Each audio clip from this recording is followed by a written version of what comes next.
Class 11th के सभी विद्यार्थी ध्यान दें। आज आपका 12 दिसंबर के दिन राजनीति शास्त्र का जो पेपर होने वाला है उसका एकदम रियल पेपर मैं आपको इस वीडियो में बताने वाली हूँ फुल सॉल्यूशन के साथ। देख लीजिए पूरा पेपर मैंने पहले ही यहाँ पे कंप्लीट करके रखा है, तो केवल हमें प्रश्नों को जल्दी से समझना है। पूरा वीडियो लास्ट तक देखिए और एक एक प्रश्न आप कंप्लीट करके जाइए, तो इस तरह का आज का आपका पेपर रहेगा। चलिए जल्दी से पढ़ लेते हैं पहले प्रश्न को। तो ये आपका पहला प्रश्न, सही विकल्प चुनिए। पहला है भारतीय संविधान पूर्ण रूपेण किस दिन लागू किया गया? तो इसका आंसर आएगा 26 जनवरी 1947 को भारतीय संविधान पूर्ण रूपेण लागू किया गया। दूसरा है नौकरशाही शब्द का सर्वप्रथम प्रयोग किया था? किसने किया था? द नार्गे ने नौकरशाही शब्द का सबसे पहले प्रयोग किया था। तीसरा है राज्यसभा के सदस्यों का कार्यकाल कितने वर्ष का है? तो 6 वर्ष का होता है राज्यसभा के सदस्यों का कार्यकाल। चौथा है कानूनों की व्याख्या करने वाला सरकार का अंग है? न्यायपालिका है कानूनों की व्याख्या करने वाला सरकार का एक अंग। पांचवा है राजनीतिक सिद्धांत को आदर्श उन्मुख बनाने का प्रयास किया है? लियो स्ट्रास ने राजनीतिक सिद्धांत को आदर्श उन्मुख बनाने का प्रयास किया है। छठा है भारत निम्नलिखित में से किस प्रकार का राज्य है?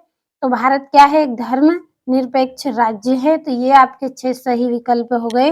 इंग्लिश मीडियम वाले बच्चे आप यहाँ से स्क्रीनशॉट लें और ये यहाँ से भी देखिए, समय कम है इसलिए मैं भी आपको यहाँ पे जल्दी जल्दी बता रही हूँ। दूसरा जो आपका प्रश्न है उसमें रिक्त स्थानों की पूर्ति आपको करना है।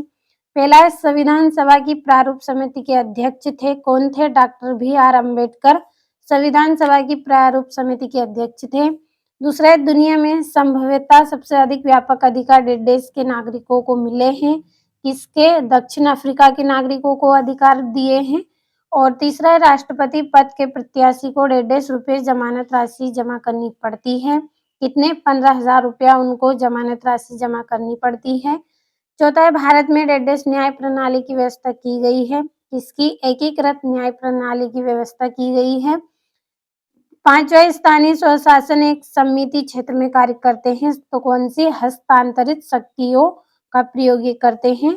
छठा ब्रिटिश सरकार के ने हमारी व्यक्तिगत स्वतंत्रता के अपहरण का प्रयास किया था? किसने? रोलेट एक्ट ने। तो ये आपके रिक्त स्थान हो गए हैं और ये यहाँ से और ये आपको कंप्लीट कर लेना है इनको। जो अगला प्रश्न है आपका, सही जोड़ी मिलाइए। पहली जोड़ी है निरक्षरों को मत अधिकार का विरोध, तो इसका आंसर रहेगा JS मिल। दूसरी है सर्वप्रथम राष्ट्रपति शासन वाला राज्य, तो कौन सा राज्य है? पंजाब। तीसरा है राज्य सूची, तो इसकी जोड़ी रहेगी 47वीं से।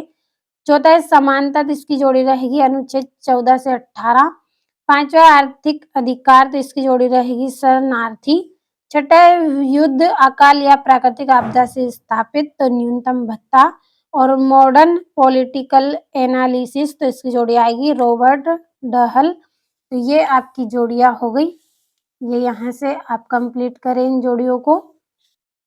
अगला प्रश्न जल्दी से समझ लेते हैं, एक वाक्य में उत्तर दीजिए।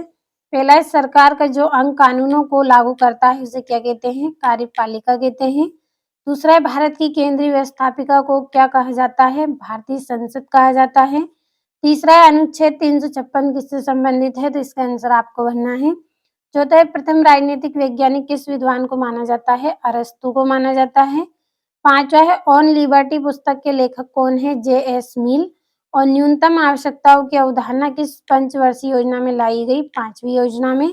और भारत में कौन कौन से धर्म है? तो ये भी आपको भरना है और ये इंग्लिश मीडियम वाले बच्चों के लिए। और ये आपका 5वां प्रश्न, सत्यासत्य, तो प्राकृतिक समानता जन्म से ही प्राप्त होती है, तो एकदम सत्य है। दूसरा गांधी जी ने हिंद स्वराज 1909 में लिखी थी, ये भी सत्य है। तीसरा है महिला पुरुष असमानता के चलते कन्या भ्रूण हत्या का पाप समाज में हुआ है, तो गलत है। और भारतीय संविधान में अवसरों की समानता नहीं है, तो ये असत्य है। और लोकतंत्र में अधिकारों का अधिक महत्व नहीं होता है, तो ये भी असत्य है। और कर चुकाना नागरिक का प्रमुख कर्तव्य है, तो ये तो आपका एकदम सत्य रहेगा। और ये आपका 6ठा 7वां प्रश्न है, तो कंप्लीट अच्छे से आप पूरा पेपर करके जाएं। और ये आपका 8वां है, संघात्मक शासन व्यवस्था की 5 विशेषता लिखनी है। और ये 90 है तो देखिए काफ़ी बड़े हैं, मैं आपको अगर पढ़ के बताऊँगी तो समय लगेगा, तो आप पढ़ लीजिएगा इनको। जो छोटे प्रश्न हैं उनको हम पढ़ लेंगे। तो ये 10वां समाजवादी पंथ निरपेक्ष राज्य को समझाइए। राजनीतिक सिद्धांत की प्रमुख 4 विशेषता, नागरिक समानता का क्या महत्व है? तो एक-एक प्रश्न इम्पोर्टेंट है, कंप्लीट अच्छे से करिएगा। ये सामाजिक न्याय की प्रमुख विशेषता समझानी है, नागरिकों का क्या दायित्व है? अब बढ़ते हैं जल्दी से अगले प्रश्न की ओर। तो ये यहाँ से धर्मनिरपेक्षता के मार्ग को संक्षेप में लिखना है, शोषण के विरुद्ध अधिकार को समझाना है, राज्यसभा के सदस्यों के लिए योग्यता आपको इसमें बतानी है।